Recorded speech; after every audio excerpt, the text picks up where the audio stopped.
3 in the morning.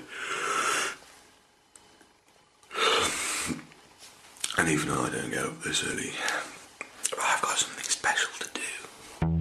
I had a crack of dawn flight to Belgium for an exciting mission.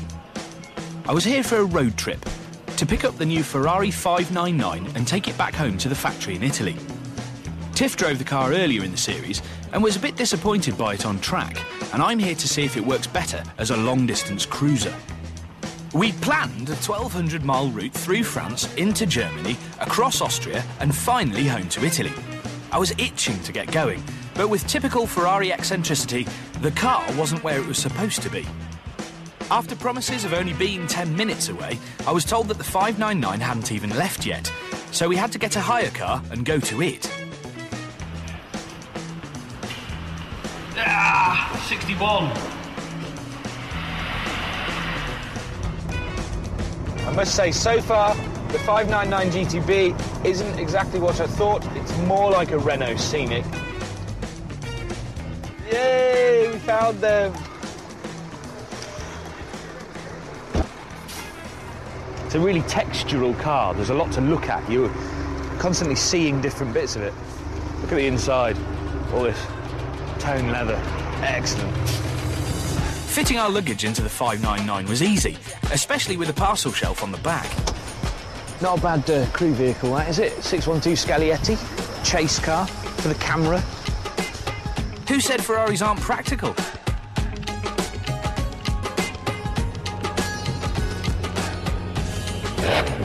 Our convoy of cars worth nearly £600,000 was ready for departure. First leg, Belgium to Germany.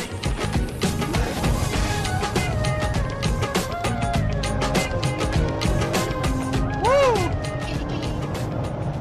100 miles in, crossed into Germany. That's a really easy 260 kilometres an hour there, which is quite a lot if I do the maths in my head. Really comfy car. It's a lot better than a Renault Scenic. Sorry, Renault. It just feels like a big GT. It just feels so comfy. And having started at 3:30 in the morning to do this, all of a sudden I've got my energy back.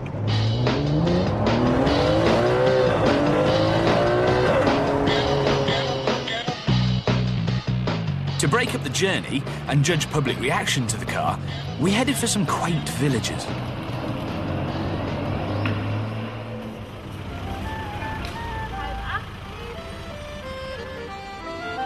One German man fondled the car out of sheer love.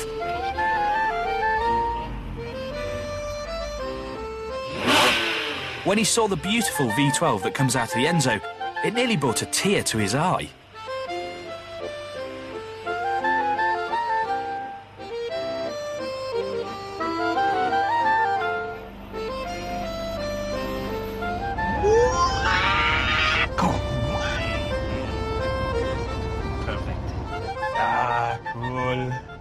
We left the village behind and headed back to the open roads. But no ordinary roads. De-restricted autobahns.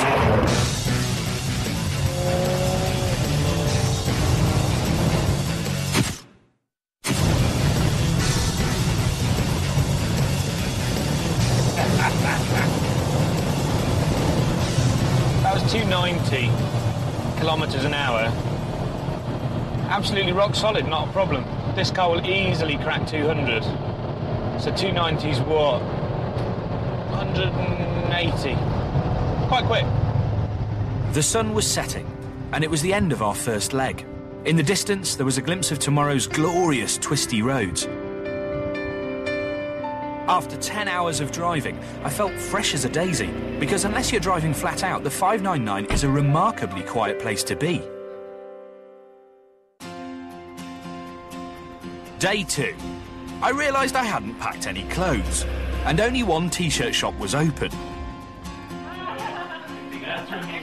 It's large enough. Yeah. But it didn't matter. We were on our way to the mountains, and with mountains, you get tunnels.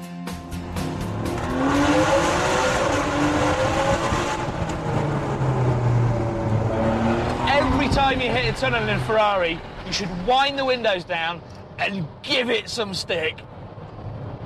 It's one of those life-affirming moments. The first time you've ever got a Ferrari, take it to a long tube drive through it at speed. If you're into engines or cars, it'll make the hairs on the back of your neck stand right up.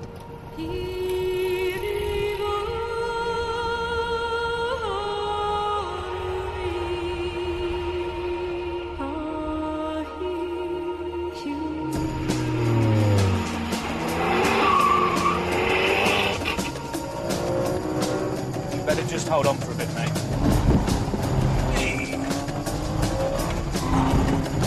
You all right, Matthew?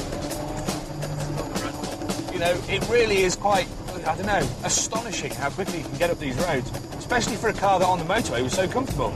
If I drop this down a gear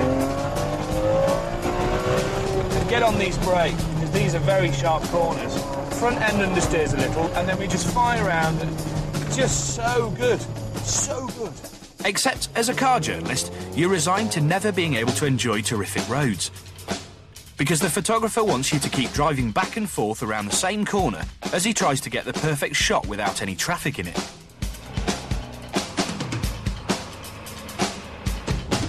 It was good to be back on the road. We were storming through Italy on the final leg. As we approached the 1200th mile of our trip, it was hard not to get a bit misty-eyed. You can tell you've been on a good trip when you've got loads of little bits that you keep remembering. Just come down out the Dolomites. The sun was going down behind one of the hills. And I hooked it up in third gear and powered around a corner and just got the corner just right. The car dug in and it gripped and it didn't understeer. There's a little bit of oversteering. Everything came together and I just sort of think, it's special, man. I'll remember that. And that's what driving should be about. Remembering little nuggets of gold. Made me think this car is pretty cool.